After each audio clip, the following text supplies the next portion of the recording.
Let's start with the president's press conference. Okay. First of all, I think you should take a listener poll on whether you should cut me short.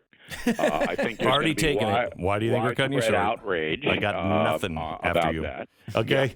Yeah. Okay. Presidential press conference. I am going to quote Dion. Okay. Dion. All right. Remember Dion the Belmont? Barely, but I know. okay. All right, All Beck, right. but Okay. I'm quoting Dion. Ready? Yes. They call me the Wanderer. The Wanderer.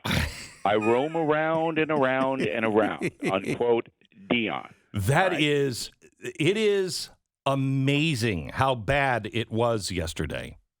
Well, I'm nicknaming President Biden the Wanderer because he gets up there and he just goes wherever he wants to go. He ruminates, word of the day, ruminates for stew. But the problem is that many times when he's ruminating and wandering, he forgets what his train of thought is. He can't bring it back. So I'm talking to Glenn Beck now, everyone, and we're having a discussion about the presidential press conference, and I'm making some wise guy comments. But, if I forget my train of thought, then the whole thing crashes. He's not able to bring it back, all right? And that is a little troubling. And the other thing that was troubling yesterday is that he misstated facts. I mean, big facts. Now, I got a whole bunch of mail here in my lap from BillO'Reilly.com viewers because we do TV every night, as you know. And they, he's lying. He's lying. He's lying. I don't think he knows what he's saying.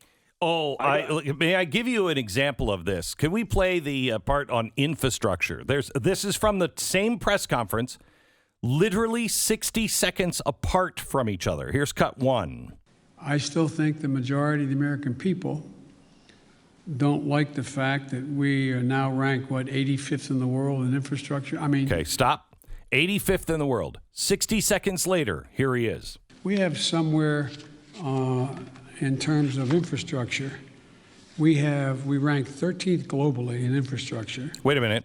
Well, look, we live in such a high-tech age, it just whipped right in 30 seconds up from 85 to 13. So you are agreeing with me, Beck, that he doesn't know what he's saying. He doesn't know. He has no idea. Here's the important part of this, okay?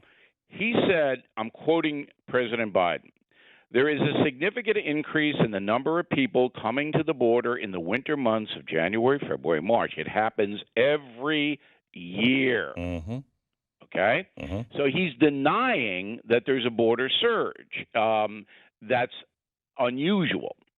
The truth is that between February 20th, that's Trump in 2020, and February 2021, Border Patrol apprehensions are up 174%. Yeah, but only 174. Yeah. That's only 13%. So you get the President of the United States looking into the camera going, hey, there's not any problem. This always happens. It's not any worse now. Total lie. 100% lie, or 174%. Okay. Right. Okay. So, which is only 3%. You would think that the press corps would know that this was fallacious, another word of the day, right? And because they come armed with the facts, the press corps does. Everybody knows how good and brilliant they are. Not one challenge to that, and not one stat quoted by the 9 reporters who were called upon. See, you interview a president in a fact-based way. You don't give them room to run like Yamachi Alcindor. What is her name, the PBS person? She should be the PBS correspondent and Biden spokesperson. Just run from seat to the podium and run back. Okay? So, and she was second. Oh, Yamachi, what's on your mind? Well, you're the greatest. Okay, thank you. So, but it's disturbing for me as an American, not just as a journalist, all right, to see the President of the United States, and Biden believes it. And people don't believe me when I tell you this. He believes there's no problem down there. Oh no. You've said this. You've said this for the last couple of weeks, that you think he is so out of touch that he has really, truly no idea what's going on.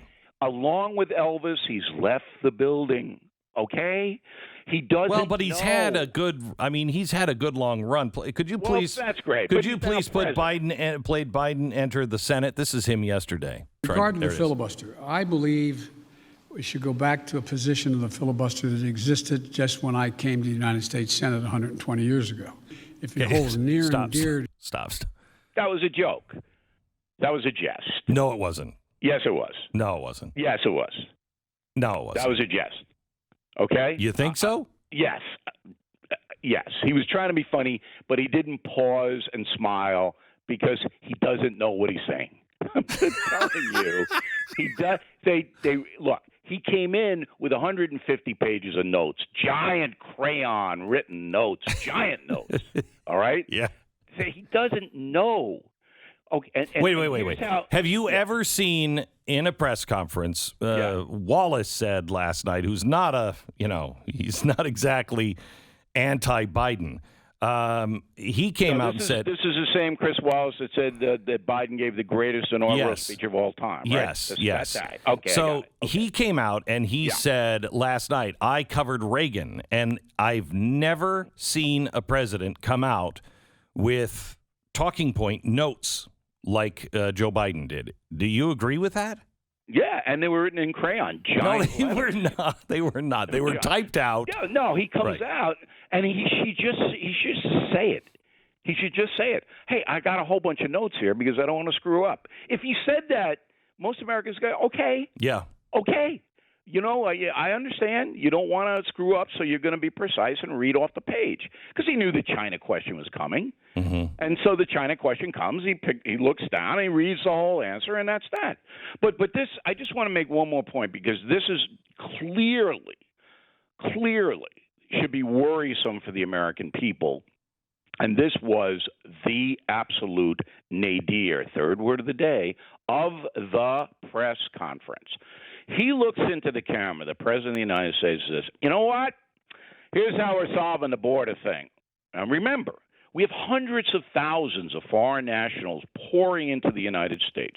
Hundreds of thousands, all right? Here's how I'm solving it. I'm going to send Vice President Harris down to Central America with $700 million and get to the root causes of why the people are coming here. I'm going, does anyone on earth think that this is going to solve the problem? Does anyone on earth not know why millions of people in third world countries want to live in the United States? Does anyone not know that? We have to spend $700 million on root causes. Here it is, Joe Biden. If you live in Honduras, you don't have anything. You will never have anything. If you come here, you could work hard and build a good life. That's it. We don't need Kamala Harris to go down there and tell us that. You are not going to solve a problem that's been underway since the Aztecs. Do you get it? Oh, my God. I'm sitting there. It's almost like third grade again. I'm flashing back to St. Bridget's School. It's third grade. This guy is at that level.